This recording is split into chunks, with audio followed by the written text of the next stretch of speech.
Today, we're going to journey back in time, about 2,000 years, to unravel one of history's greatest mysteries. We're talking about a device so complex, so advanced, it just shouldn't exist. This is the story of the Antikythera Mechanism.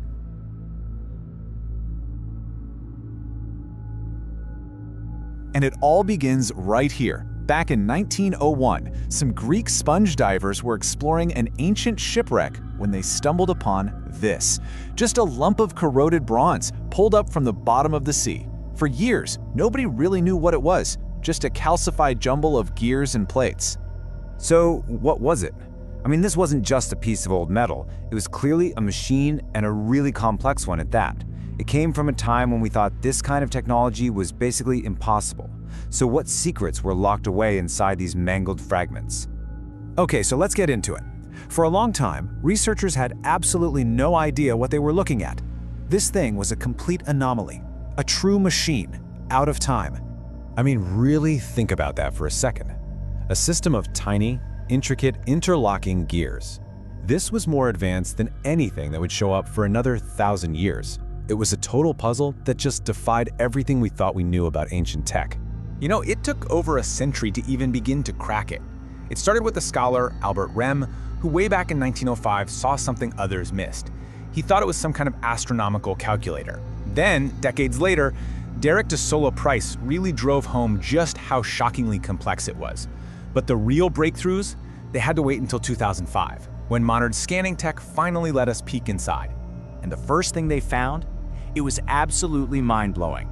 This machine wasn't just tracking time, it was actually predicting the future. It was an eclipse predictor. Now, what's really cool is where the science behind this came from. The Greek engineers who built this thing, well, they were standing on the shoulders of giants. They were using astronomical knowledge that had been refined for centuries by Babylonian skywatchers. The secret ingredient here was something called the Saros cycle. It's this astronomical period of about 18 years that the Babylonians figured out could be used to predict both solar and lunar eclipses with pretty amazing accuracy. And that whole cycle is based on one very, very specific number, 223. That's how many lunar months it takes for the sun, the moon, and the earth to get back into roughly the same alignment. And here it is, the proof. Deep inside the mechanism, researchers found a large gear with, you guessed it, exactly 223 teeth. That is not a coincidence. This gear was the physical blueprint of the Saros cycle. By turning a little crank, someone 2,000 years ago could literally see when the next eclipse was going to happen. But, you know, as incredible as that is, predicting eclipses was really just the beginning. The mechanism was also modeling something way more subtle, the weird, variable speed of the moon itself. Okay, so here's the problem the ancient Greeks had to solve. The moon doesn't move at a nice, constant speed across the sky. Its orbit is actually an ellipse, so it speeds up and it slows down. How on earth do you replicate that kind of variable motion with a bunch of perfectly circular, uniform gears?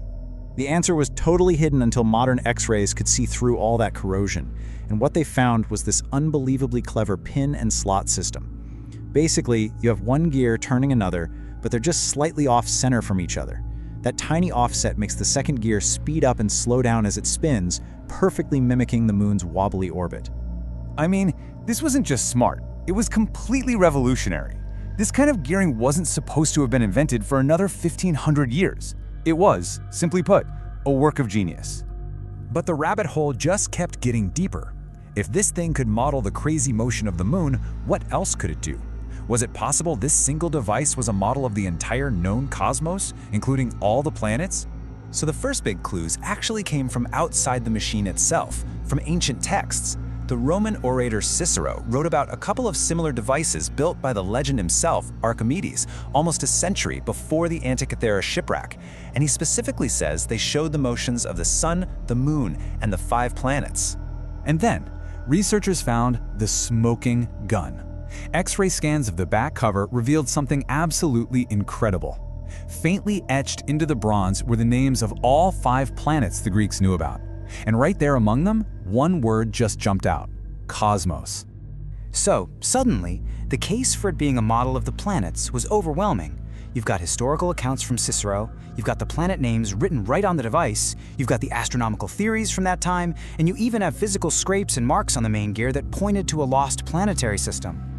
So, okay, the last big challenge was, could they actually put all these puzzle pieces back together? Could researchers digitally reconstruct this lost mechanical cosmos based on all the evidence they had? And this is where it all just comes together so beautifully. The most elegant way to model the complicated movements of the outer planets, Mars, Jupiter, and Saturn, turned out to be the exact same pin and slot design they used for the moon. It was this unified, absolutely brilliant system. And this is what they came up with. A complete digital reconstruction of the front of the device. At the center is the Earth, and rotating around it, each on its own complex path, are pointers for the Moon, the Sun, Mercury, Venus, Mars, Jupiter, and Saturn. It's a portable, mechanical universe. And when you pull it all apart digitally, you can really see the breathtaking complexity of it. Layer after layer of perfectly calculated gears, all fitting together in a box no bigger than a shoebox, all to model the heavens. Inside all that chaotic wreckage, there was this secret perfect order. And here's why this new model is so important. It's the very first one that is consistent with all the surviving physical evidence. Every single gear fragment, every inscription, every little mark on the dials. The Antikythera Mechanism completely rewrote the book on what the ancients were capable of. It proves a level of engineering and scientific genius that we just thought was impossible for that time. And it leaves you with this one massive question. If something this incredible was lost to the sea for 2,000 years, what other wonders are still out there, just waiting for us to find them?